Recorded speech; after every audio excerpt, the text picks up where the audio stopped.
ubumwe bw'abera Ministries, amavuta akandagira amateka, ubuzima bugahinduka. Mwiyerekwa ry'umushumba Rivera NTAMBABAZI Jean Baptista ubwo yasengaga Imana yamuhishuriye abantu benshi batsikamiye n'amateka mabi, imuha amavuta ngo genda uyasuke kuri bariya ubuzima buhinduke. Amavuta akandagira amateka, ubuzima bugahinduka. Amavuta akandagira amateka, utera umuhati mu rubibi, amateka nayo agashyiraho imbago.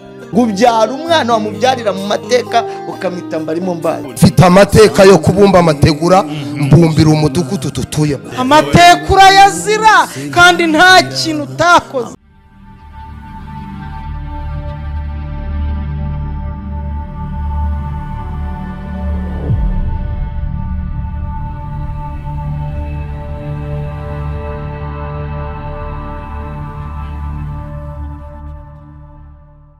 ndabashuje kandi baramukije inshuti z'Imana bakunze umwuga wa Ministries amavuta akandagira amateka ubuzima bugahinduka. Mwe wangu Imana ibaho umugisha mu izina rya Yesu.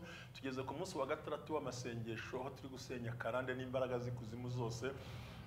Simwe zaguhagukiza kutwara umutwe ze utwara ubweza guhemukira ukahaba mu bibazo ugasanga mu ngorane, kandi by'ukuri ko karande n'imbi zirakanyagwa irakurandaranda, urira indege mukajyana upakira igikapu gapakira ikindi, uravuga ikavuga wagenda ikagenda, waganira ikaganira, ikwambura intebe, ikwambura ijambo, ikwambura icyubahiro, ikwambura agaciro, gusuzuguza.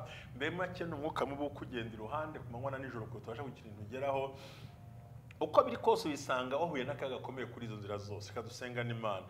Turagushimiye warese Imana amahoro, turagushimiye kuri Imana dukoresheje kuri Imana gikora ibitangaza n'ibyo, turagushimiye kuri Imana ijya mu ruhande rwacu. Ntabwo ugire ku muntu uterana umuntu uri Imana y'imbaraga, uri Imana y'ubushobozi mu izina rya Yesu. Turagushimiye mwami kuri uyu munsi wa gatandatu twemereye gusenya imbaraga mbi za karande, imivumo n'ibyo byatuzaho. Uri Imana ishobora byose, uri Imana y'imbaraga, uri Imana irema, uri Imana itabara, uri Imana ivuga, uri Imana ikomeye, uri Imana ifite ubushobozi, uri Imana ifite ubutware, uri Imana y'amaboko, uri Imana y'imbaraga, uri Imana irengeye, uri Imana y'inyabushobozi, uri Imana iri hejuru cyane, uri Imana ikora ibitangaza n'ibimenyetso. Unyemere data twese kano kanya ndasenya, ndakubita, ndarimbura, ndarandagura, ndavumagura imbaraga z'abadayimoni.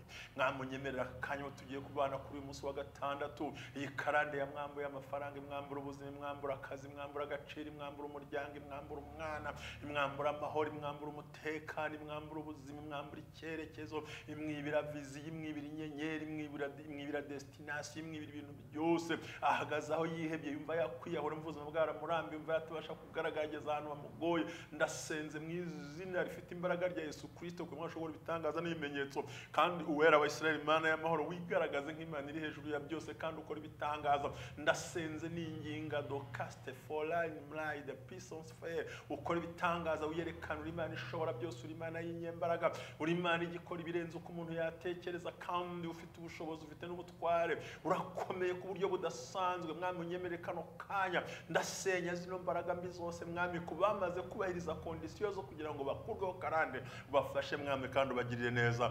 Akoze mwami twamenye neza ko igitambo cy'ubwo n'ikindi jambo yakorwaho n'ikindi mwami. Ndasenya ibicaniro bya Bayali, by'abarozi, by'abagome, by'abandi bose bagiye bazana. Ndavumagura imbaraga z'abadayimoni zose aho ziba zikagera, ibitero bya Sekibi, umugambi wa Sekibi. Mwami unyemerera amahoro agaragara, ukora ibitangaza n'ibimenyetso, wiyerekana ahantu hose kuko ubikoze, kandi mwami ubikoze. Na turagushimiye ubwa Yesu Kristo umwami wacu, amen. Imana ibaho umugisha rero, Imana ibagiriye neza kuri uyu munsi wo kwa gatandatu. Imana yo mu ijuru ibamfashirize cyane, kandi Imana yo mu ijuru ibampera umugisha. Ni ngombwa cyane ko tugomba kumenya gusenya imbaraga za karande. Ese ubundi umuntu agomba kuzisenya aciye mu yihe nzira? Umuntu akwiye kuzisenya aciye mu buhe buryo? Umuntu akwiye kuzisenya akoze iki cyangwa bigenze bite? Ntabwo twara tuzi kwigisha buri munsi. Ngira ngo umunsi w'ejo wakurikiranye kiriya kiganiro cya inkomoko n'amavu n'amavuko, imva n'imvano, inkomoko n'amavuko y'intambara ya Palestine, burya ishingiye ku bavandimwe badahuje ababyeyi. Kandi Aburahamu ni inshuti y'Imana, Dawidi ni inshuti y'Imana, turanabaririmba, ariko nyumvira ibyo bintu biragusaba ko kunakijwe ntibikuraho uvuka n'ibyo bakoze kera. kuko satani buri gihe yoparetingira muri karande, akorera muri karande, niho hantu abyibuhira, niho adushoborera muri za ngo za kera zaniranye, yamaze guca byose niho aduhagurukira akaturwanya trefasiroma ko amworohera, niyo ground abasha itajya imunyereza, ibintu byose akabikoraho kandi akabigeraho mu buryo bumworoheye. Rero iyo usomye igitabo cy'Abagalatiya ibice 3 umurongo wa 16 turi gusenya karande uyu munsi. Aya magambo ndifuza ko tuyasoma kandi ukaza ukabyumva nawe nk'umuntu w'Imana. Abagalatiya ibice 3 umurongo ngiye kukubwira.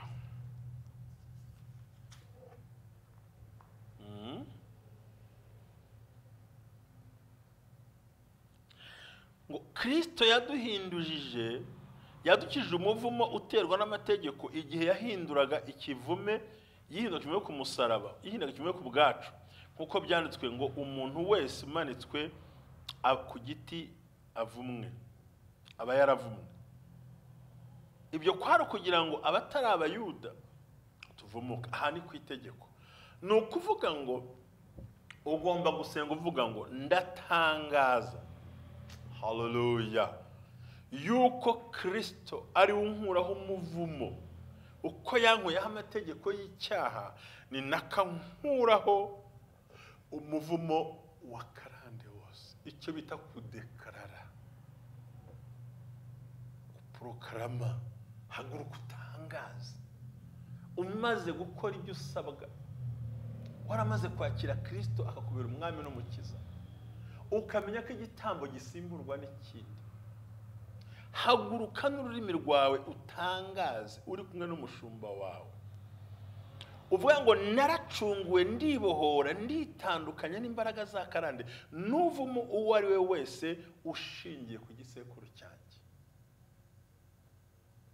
Umuvumo uwo ari we wese, uwo wakomoka, karande aho yakomoka ije kudestroy ubuzima bwawe no kubusenya, ugakubita ukakuvaho complete ukagenda, kuko ariko utangaza. Mu izina rya Yesu Kristo umwami Imana yanjye, ndaje wese nishyize imbere yawe, nikuyeho urupfu, nikuyeho karande, nikuyeho ibitambo byose bashyizeho, wewe wampfiriye ukazuka, ayo maraso naza mbeho ahindura ubuzima bwanjye.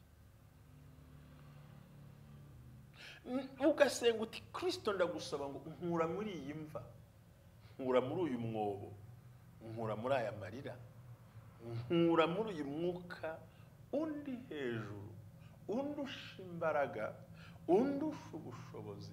Singikeneye kurengwa n'iby'iwacu bakoze na karande, ahubwo Kristo ndakwiyeguriye wese.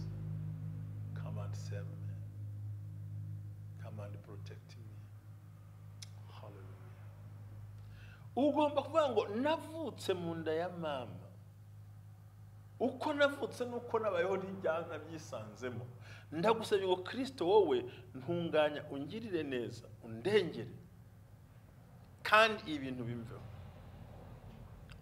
Vuga ngo nzanye urubanza, mpamagaye urubanza kuri Satani n'intebe ye byashatse kuza kundwanya, none mu maraso ya Kristo ndasenze, ubu ndimo ndagusengera mu maraso ya Kristo. Imana ishobora byose igiye guhangana n'imbaraga zaguhagurukiye, ziri mu iz'abarozi, ziri mu iz'abarozi,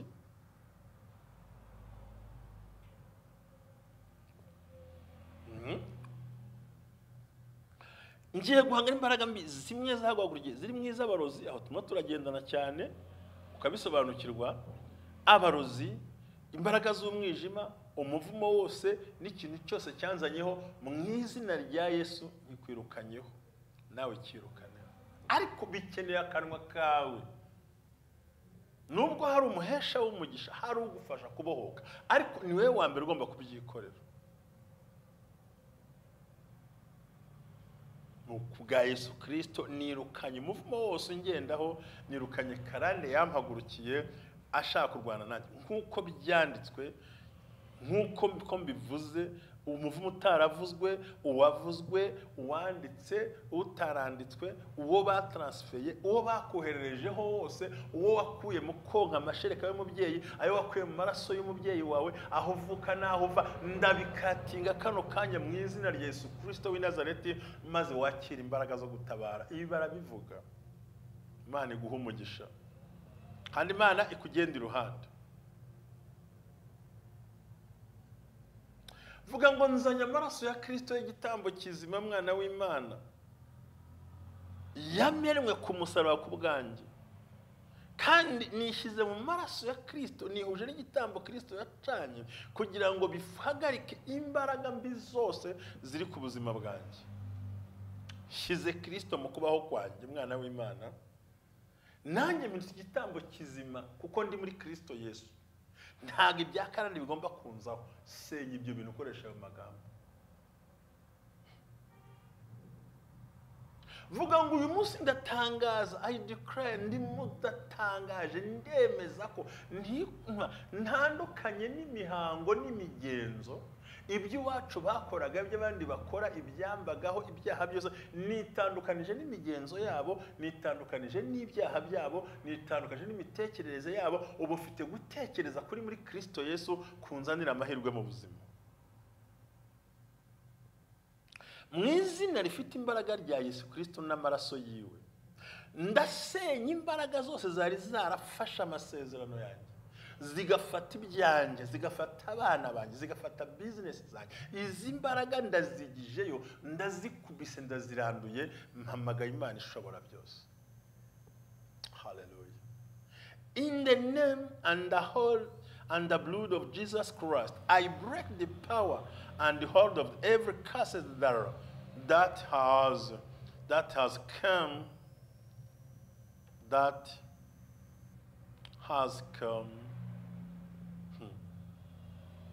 that has come to me through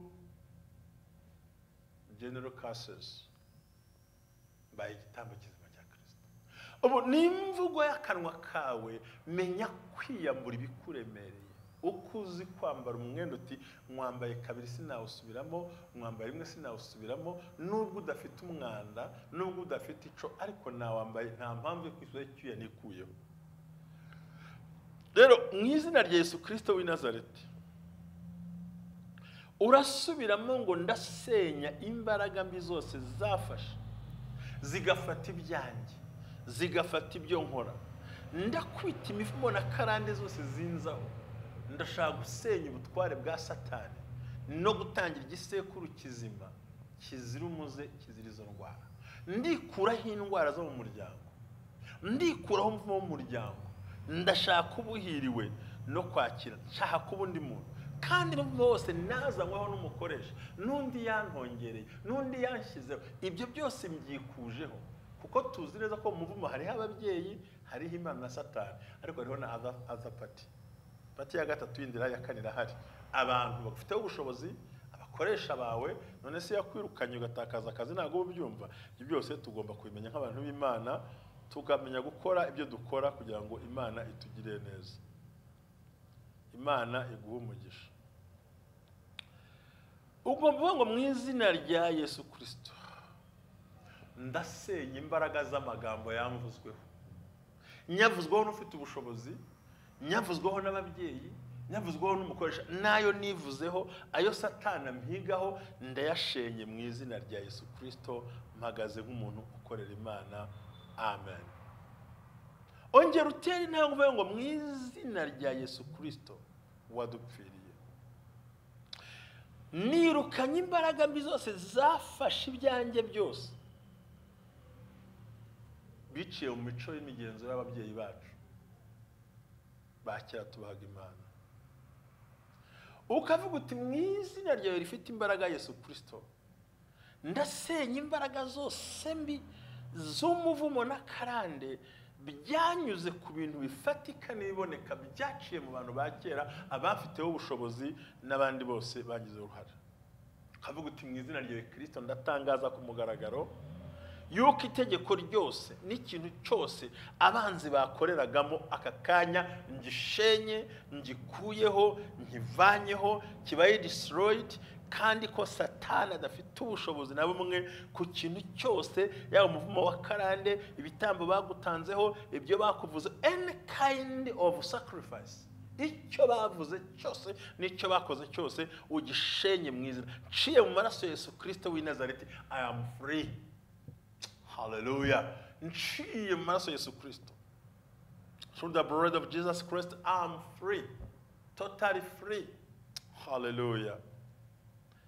Thank you, Jesus, for setting me free. Urakoze Yesu kumpaye mutekano muri nge, urakoze kubumbohoye, urakoze kubunkuriyeho biriya bintu byose. Hagarara muri amasezerano, nta kindi bisaba, nukumenya imbaraga zo kubikora kandi ukabitanga. Ndategeka icyitwa umuvumo cyose n'imbaraga za karande n'ibindi bikomoka mu muryango ntasi, ndabyambuye imbaraga, mbyambuye intwaro bakoreshaga nonaha kubw'imbaraga n'ibitangaza no gukora no kubw'amaraso Yesu Kristo, ndetse n'imbaraga z'isumba byose kandi ishobora byose bwa Yesu Kristo umwana wacu. Sinibaza ko amasengesho kuyasubiremo. Ubundi uyu munsi ni isengesho nakuganirizaga how to break the general curses. How? Hirya yo kwakira Kristo, hirya yo kumenya gusimbura igitambo gisimburwa n'ikindi, menya gukoresha ururimi rwawe mu izina rifite imbaraga rya Yesu Kristo. Ndategeka imyuka yose mibi, I command all demonic spirit, I command, ndategeka kuko ufite ubutware. Mwibuke ko Kristo yavuze ijambo rikomeye ngo dore mbasigiye ubutware bwo gukandagira imbaraga mbi, sikoropiyo n'inzoka, kandi mbahaye ubutware. Dufite izo power, ariko karande ntituma ukoresha izo power, ahubwo usangurira wiganyira, barandenganya, barangwanya. Vuga ngo ndategeka imbaraga zose z'imyuka mibi zari zindi hejuru zishaka kumbuza gutsinda no kugera ku ntsinzi no kutinjira mu mugisha wanjye no kutinjira aho nca hose no kugira ngo ntagera aho, ndabihagarika kano kanya. I cut off immediately now. Stop it. Stop it. Cut off. You have the power to do it. Ufite imbaraga zo kubikora. Ufite imbaraga ziribitse muri wowe. Kuki umwanzi yagusuzugura n'ubwo bushobozi? Dekarara ku mugaragaro. Dekarara ku mugaragaro wemye.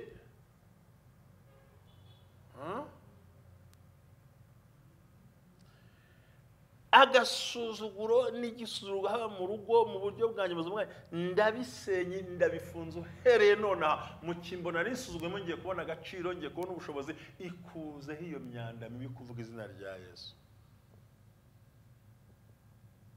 Ndasaba marayika urinda amasezerano yanjye ngende iruhande. Ndasaba marayika uzi neza ibyanjye umuyobora azatsinde Yesu. Ndakwinginze nyoherereza abakureho imyuka mibi, ibintu bikurwanya, device zivuye kwa Satani, bitekerezo bipfuye, abagushyiraho amagambo, abakubwira inkuru, bakubwira ibyo bashaka, bakubwira uko babyumva, bakubwira baveho mu izina rya Yesu. Data wa twese akugiriye neza. Nonaha ndatangaza yuko umwuka wera w'Imana ndetse n'umugisha uva mu ijuru uva kuri Data bigiye kwinjira muri njyewe. Ndabyije muri njye. Abo kigaragara hano ba Efeso na Filipi, tukatureba abanya Efeso, niho tugeze, twumve icyo basobanura mu bice igice cya mbere. Hari amagambo meza avuga ngo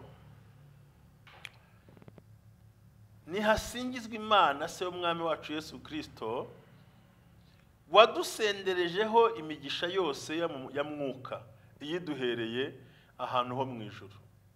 Imana ishimwe cyane. Let us give thanks to God and Father of our Lord Jesus Christ, for our union with the Christ has been blessed us by giving us very spiritual blessings in the heavenly world. urumva hasingizwe tirimba unezerewe.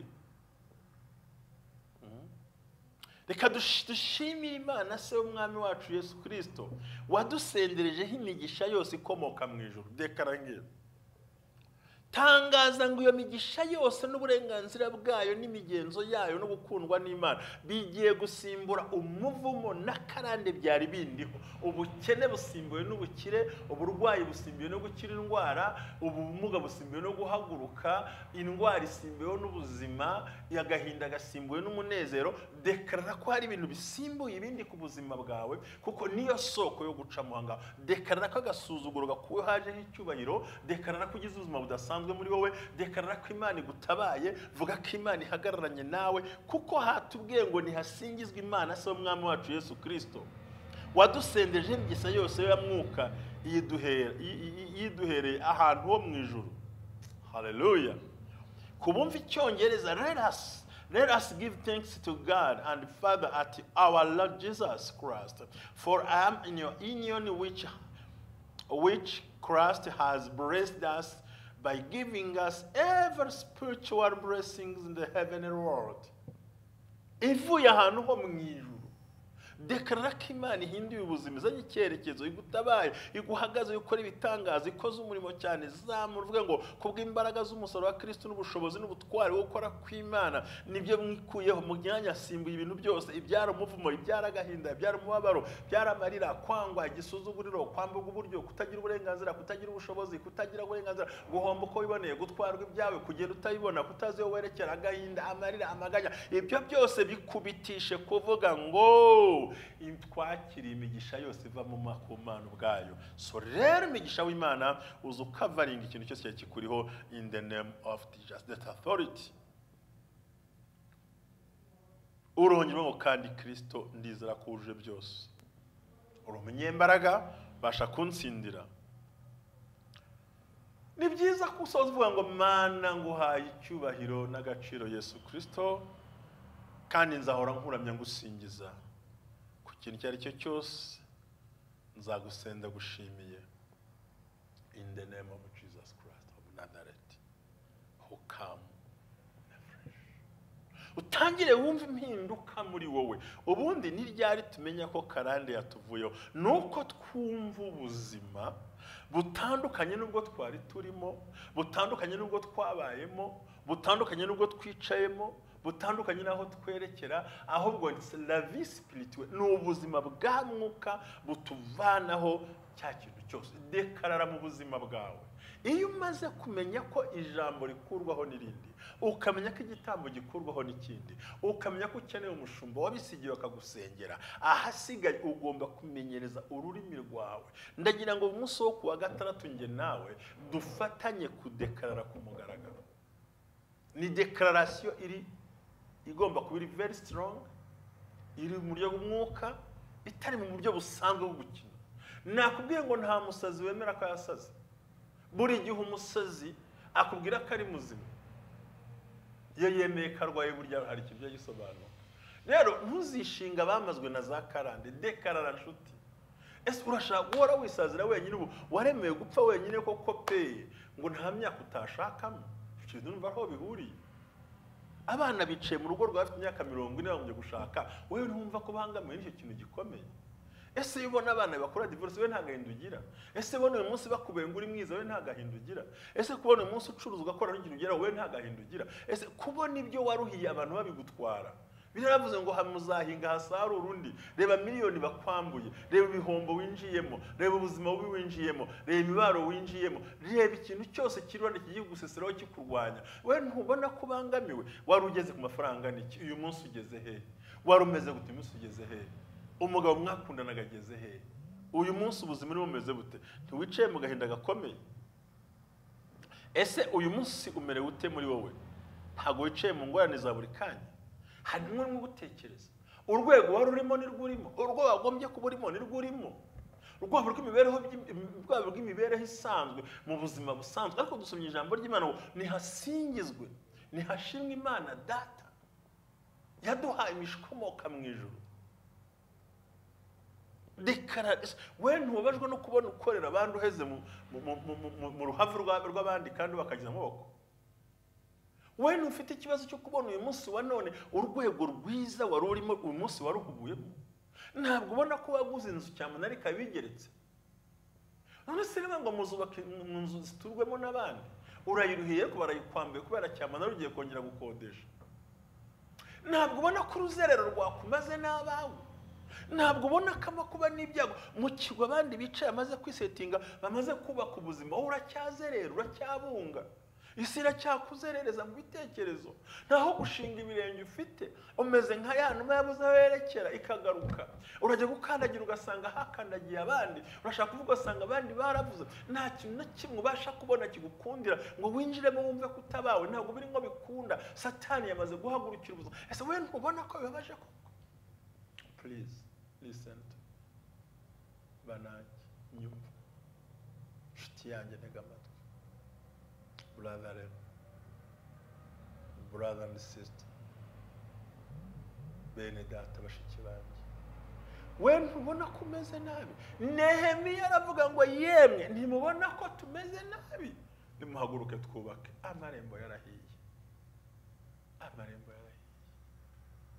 Irembo ryinjiza ubutunzi wawe ryarahiye. Irembo ryinjiza umugisha wawe ryarahiye. Irembo ryinjiza abana wawe ryarahiye. Irembo ryinjiza imico myiza ryarahiye. Irembo ryinjiza iterambere ryarahiye. N'utwari duhari turimo turagenda. Wowe ubwawe ntubona ko umeze nabi, byagutera guca bugufi no kwakira ukumva ko ukwiye kumanuka ukamenya ko Imana iri mu ruhande rwawe. Harahiye. Ntabwo ubona ko umerewe nabi ku mpamvu nyinshi z'uko Satani akomeje gukora ikibi kizira kinuka. Ntabwo ubona ko nta kintu uri kwakira bitewe n'uko amarembo yahiye. Rero niba yarahiye rodekara ibintu ni bitatu: akira Kristo, igitambo gisimbura ikindi, akamwe gasimbura kandi, hamagara umushumba wawe wumva wizeye gusengera. Ariko uzakubwira umubare w'igitambo uzamuhunge wirukanka. Igitambo kiri muri wowe. Igitambo kiri muri wowe. Ongi kiganyo kwa naho kwa kane kwa gatanu musobanura ariko se koko ko bari bene Aburahamu bakabana bisezerano na Yesu abavukamo kukibamarana. Imana iguhe umugisha ugubwe neza uhirwa aho ujya hose. Mwifurije kurama, mwifurije gukomera. Twasenze muri risengesho ora umwanya wo gusenga no ariko menye ko amarembo yahiye pe. Imana ibahe umugisha rero. Ni kumwe gabera ministries turimo turasoza icyumweru kikomeye cyane cyo gusenya imbaraga za karande no kumenagura imbaraga zishe ku buzima bwawe. Uhabwe umugisha n'Imana, uhahoronke icyo ukora cyose kiguhire, aho werekera haguhire.